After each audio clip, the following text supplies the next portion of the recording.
What's an NSFW fact about history that we don't get to hear too often? There is a legal penis size in Iceland.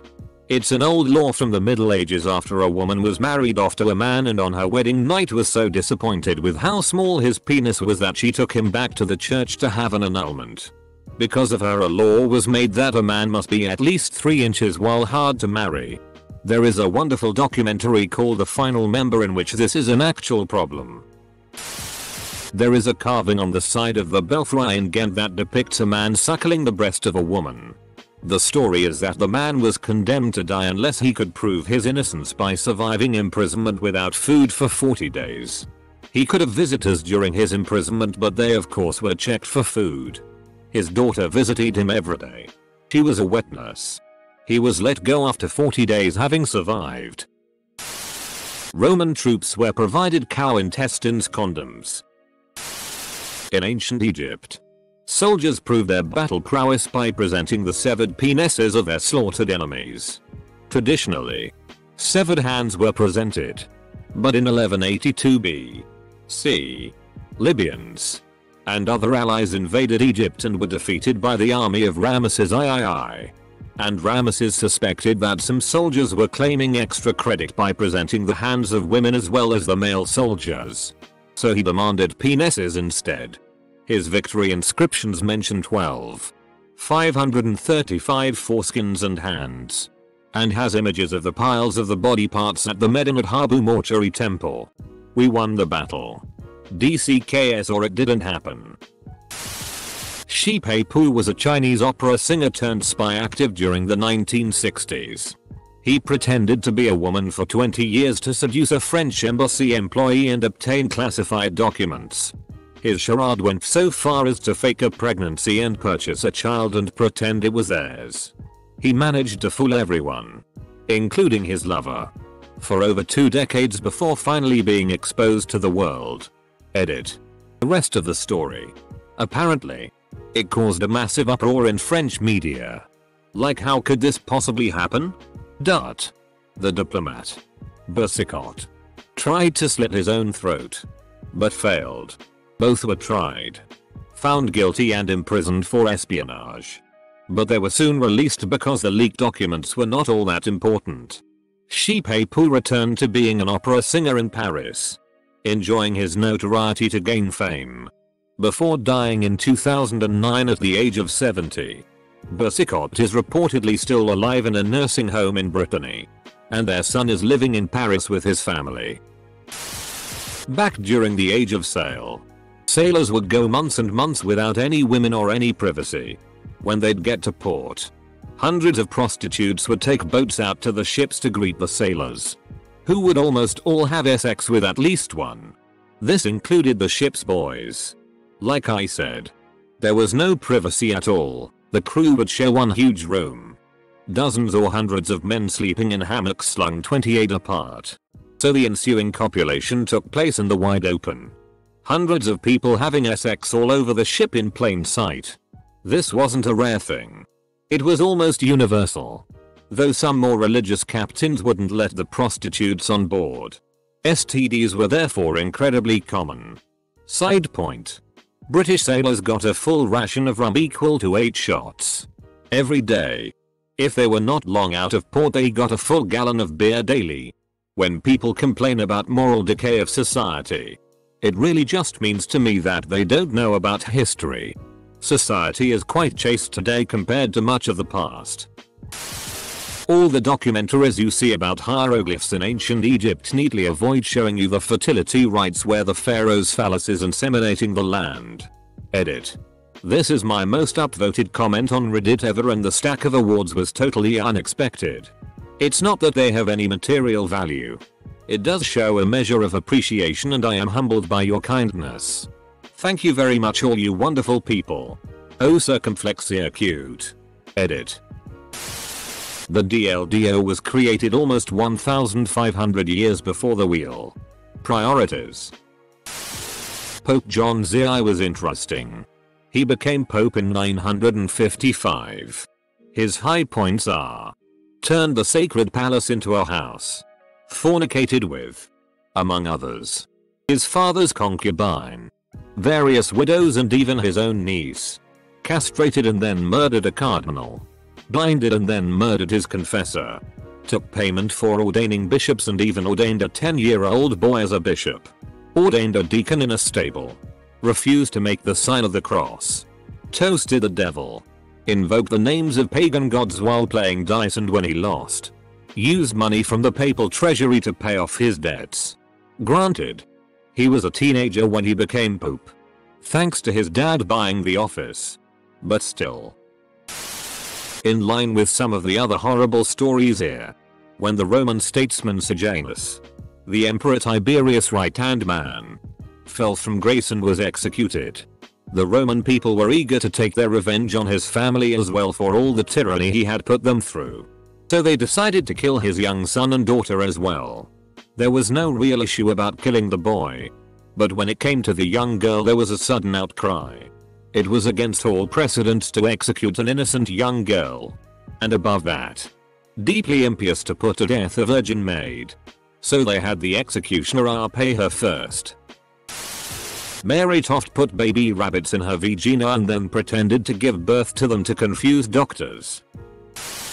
The actual death of Ratcliffe, you know. The oddly proportioned villain from Pocahontas? From the Encyclopedia Virginia.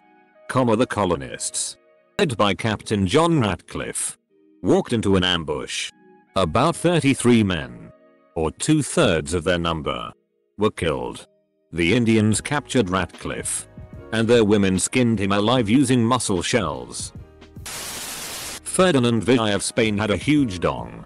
So much in fact that it's rumored that one of his wives died of a hemorrhage derived from having sex with the monarch. He almost died without a rare BC. He couldn't have sex with the queen consorts without any damage. He only had a daughter. And he had to go through hell to change some old laws that prevented his daughter from reigning. Edit. Adding info. Edit 2. They designed a cushion thing for him to try to ease sex. Edit 3. He was suffering from genital hypertrophy. Sorry for any grammar or spelling mistakes. English is not my first language. At the Temple of Aphrodite in Cyprus, overlooking the legendary birthplace of Aphrodite, young virgin girls would tie a bowstring around their head and await a man to come along and throw a silver coin of any value into their lap. The man would say, "I demand thee in the name of the goddess." The girl then had to have sex with the man. In this way the girl would make her first fruit offering to Aphrodite. It is said that some girls had to come back for many days before they were chosen. In 1488 an Italian noblewoman Caterina Sforza locked herself in a castle to save herself from her enemies. Her enemies managed to capture her children and threatened to kill Gem if she wouldn't surrender. She climbed on ramparts, lifted her skirt to expose her female parts and shouted, "Fools! Don't you see that I can make myself more children?" In colonial America a guy was arrested and charged because he drew a lewd image of his wife in the snow. Puritans didn't appreciate the art. Zhang Chang, a Chinese warlord dubbed by Time as China's basest warlord, was nicknamed Old 86, which referred to either his height or the length of his penis, which was rumored to be as long as 86 Mexican silver dollars stacked together. He was also a poet. Case in point. You tell me to do this. He tells me to do that. You're all bastards. Go your mother. Poem about bastards by Zhang Chang. There was also this one time during a famine where he visited a temple.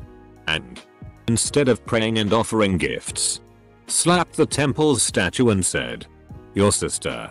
How dare you make Shandong's people suffer by not giving us rain?" Then proceeded to order his artillery to shoot into the sky until it rained. It rained the next day. Edit. From the 13th to the 15th of February the Romans celebrated Lupercalia, Roman precursor of Valentine's Day, which was a festival of love and fertility. Priests would sacrifice a goat and then cut the goat skin into pieces. Part of this they would wear on their heads, and other parts were cut into thongs. The men would then run around the city of Rome naked, hitting as many women with these thongs as they possibly could. Being hit would help with pregnancy or becoming pregnant. So depending on what they wanted, the women would either deliberately stand in the way of the men, or try to run away while pretty much everyone was naked. In another part of the festivities, men would draw names of women from a jar, and the goal was that they'd stay together for the duration of the festival. This would often result in a lot of, intercourse. And sometimes people actually fell in love and got married after they met during Lupercalia. We really watered that tradition down. King Tut's first wife was his half-sister, but she also may have been his full sister, and even at one point may have been his stepmother. Incest was actually encouraged in ancient Egypt, as in many aristocracies, to keep the bloodline pure. Moreover, if there were twins where one was a boy and one was a girl. Read about Capt Cook. He discovered Hawaii. They docked offshore right at harvest time. The natives thought they were fertility gods and sent their women in canoes to the ship. The crew had a blast year after year. Until the natives figured out what was happening. In Pisa on St. Catherine's Day, students would search for and capture the fattest Jew they could find and demand a ransom of his weight in sweets. Source: The Great Mortality. John Kelly. Witches were more often mutilated than actually burned. There was a guy that tried to prove that yellow fever wasn't contagious, and so he would pour the infected vomit into his freshly cut opened wood, pouring it into his eyes, and drinking it, and soaking into a bath of it, and smearing his body with blood, and spit. He was fine because yellow fever isn't spread through direct contact. It's spread through mosquitoes. So he did all that for nothing. His name was Stubbinsforth, look it up.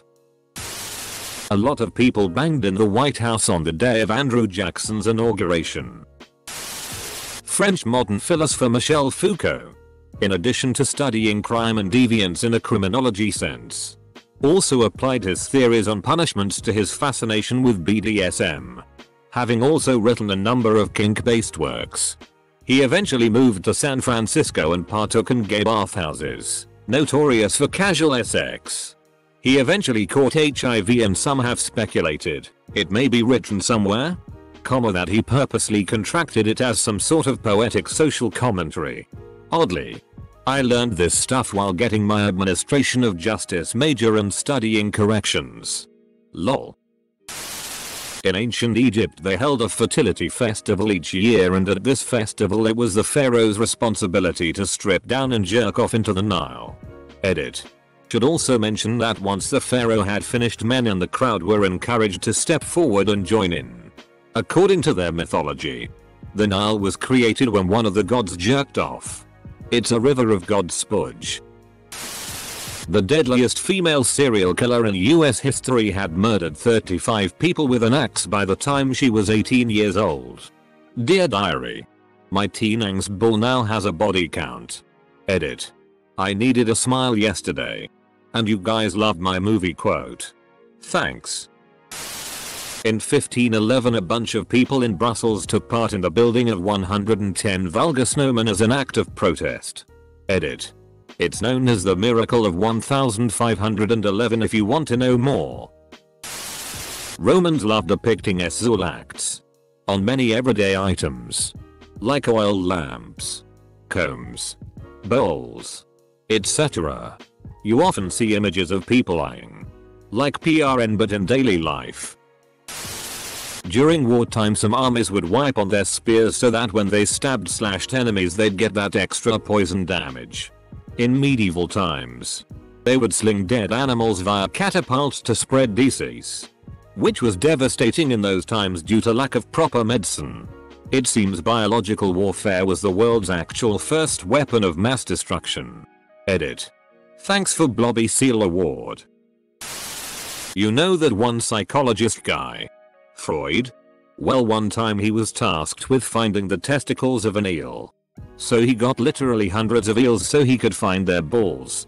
Nowadays we know eels have retractable testicles. But Freud didn't know that. So he cut up hundreds of eels looking for their testicles. They're all women. Slave owners in the US had a health official who would lick slaves to see if their health was of good standing. Pope Alexander VI might have held orgies where he kept track of men's orgasms while he held the position of Pope, and also definitely had an infidelity fetish, especially with women whose wedding he'd officiated. He had 4 kids with one married noblewoman. And at least another 3-5 outside of that. The Romans would often include bestiality as halftime shows for their gladiator matches with strange animals up to and including swans. Are you not entertained? The Assyrians decapitated their enemies and had their heads watch them pay their wives. Edit. 1984. During the Iraq-Iran War, Iraqi forces had laid hundreds of exposed electrical wires in the Mayunun marshes which they knew the Iranians had to cross. Those wires were all snaked together and connected to large electrical generators. When Iran attempted to cross the marsh with boats, Iraq used just enough concentrated artillery to force the Iran soldiers out of the boats and walk through the marshland. As soon as that happened, the Iraqis fired up their generators and electrocuted thousands of Iranian soldiers in an instant. That's not the worst part. The Iraqis then sent in a road building detail and collected all of the Iranian dead and stacked the bodies like cordwood, 5 corpses high and 5 across, covering them with lime and then a bunch of sand. They used the Iranian dead to build a road for their trucks to cross the marshlands. The sheer hatred, madness and precision needed to pull this operation off, as well as carry it through, is just horrific to think about. When Catherine Howard, the 5th wife of Henry VI, was taken from Zion Abbey to the Tower of London to prepare for her execution, she sailed in a barge down the River Thames. She passed under London Bridge, where the severed heads of her alleged lovers Thomas Culpeper and Francis Derham were waiting for her, displayed on spikes, rotting and picked at by birds. Henry VI was spite-made man. May have already been said. There are thousands of comments. But Pope Alexander VI threw a party that is referred to today as the Joust of S. He had a large number of women attend a banquet he was throwing, get naked, and would scramble to pick up chestnuts that the Pope and other people at the party threw at them. This party was followed by Alexander holding a contest to see who could sleep with the most women by the end of the night. During the whole thing his kids were also present. Alexander also liked watching his horses breed and would arrange for upwards of 100 horses put outside his palace so he could watch them for hours. Edit. I'm aware that Salmonella made a video with this guy in it. He did not invent Alexander VI. I knew about him from AC2 and investigated further. It was believed Edward II of England was murdered by a red-hot poker up his ass. Ways popes have died. Pope John VI was bludgeoned to death by the husband of his mistress when he caught them in flagrante delicto. John VI met his end, so to speak, when a cuckolded husband rammed a poker up his bottom. Pope Leo VI suffered a fatal heart attack during sex with a page boy.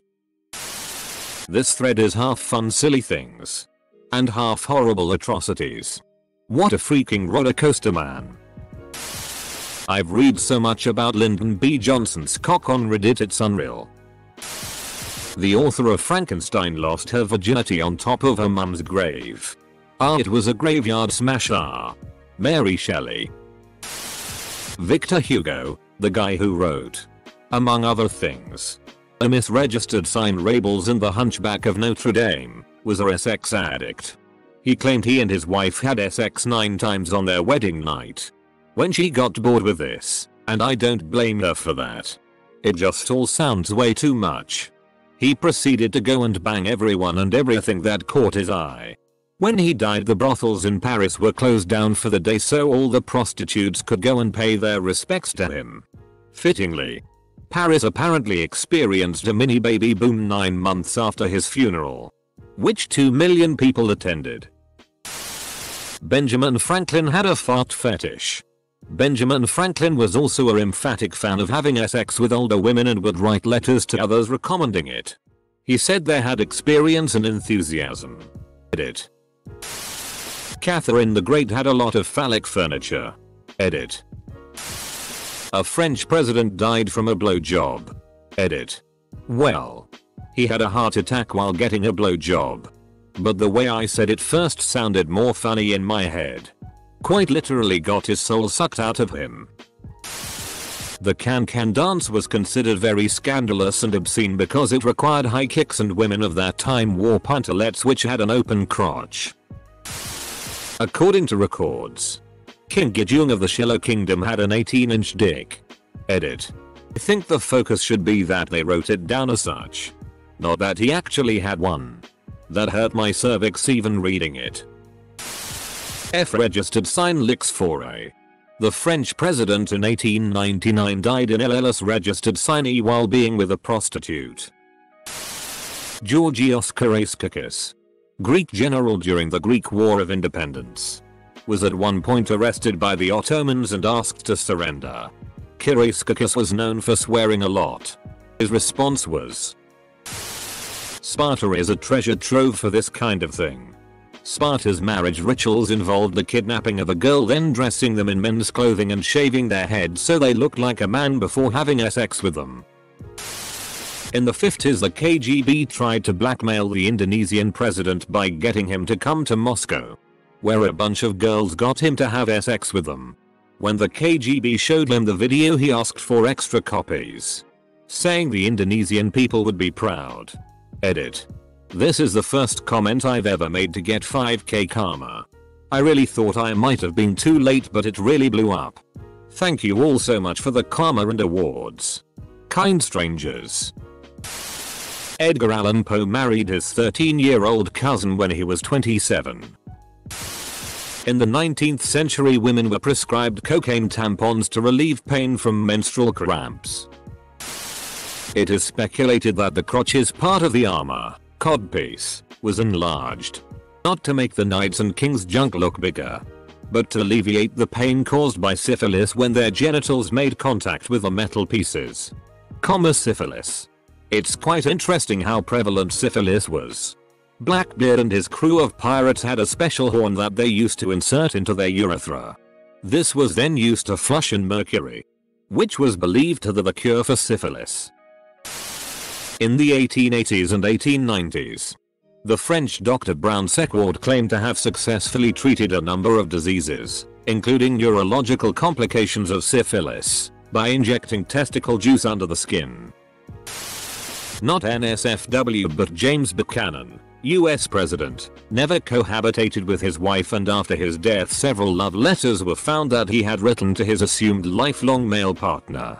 Frank Sinatra used to be best friends with a guy named John Farrow, and they used to pick up women together, but John has one rule for Frank, and it's that his daughter is off limits, which Frank agrees to.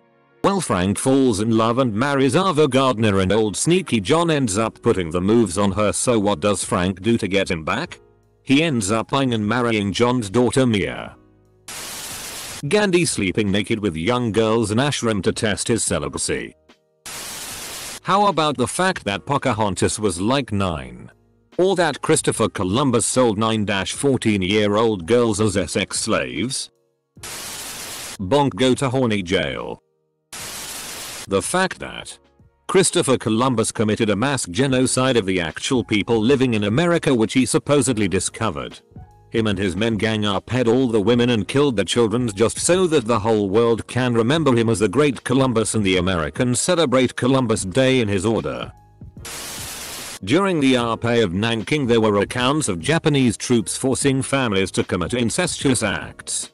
Sons were forced to RPA their mothers, and fathers were forced to RPA their daughters. I'm scrolling through the comments, laughing mostly, and then your comment left me speechless. King Louis had a labor fetish. He liked to watch his wife and his mistresses give birth. He got frustrated because the laboring chair obscured the view, so he started the whole flat on your back, legs in the air position.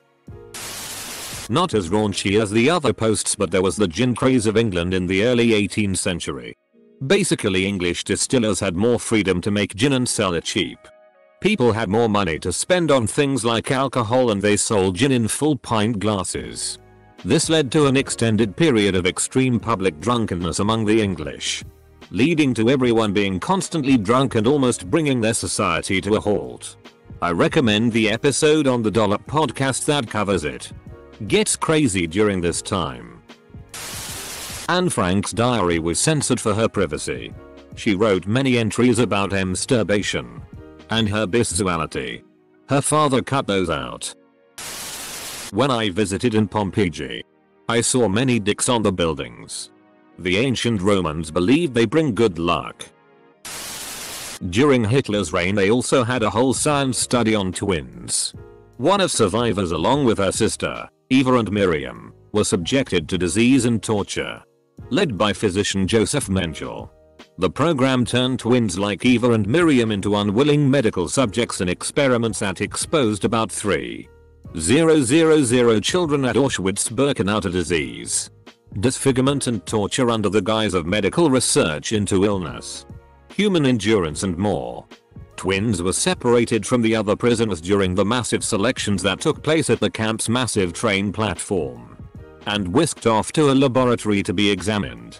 Mengele usually used one twin as a control and subjected the other to everything from blood transfusions to forced insemination, injections with diseases, amputations, and murder.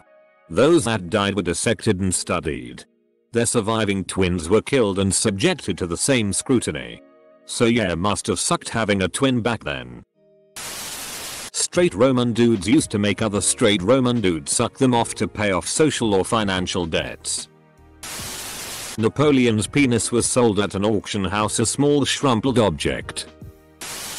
The Greeks invented orgies and Romans perfected them by adding women.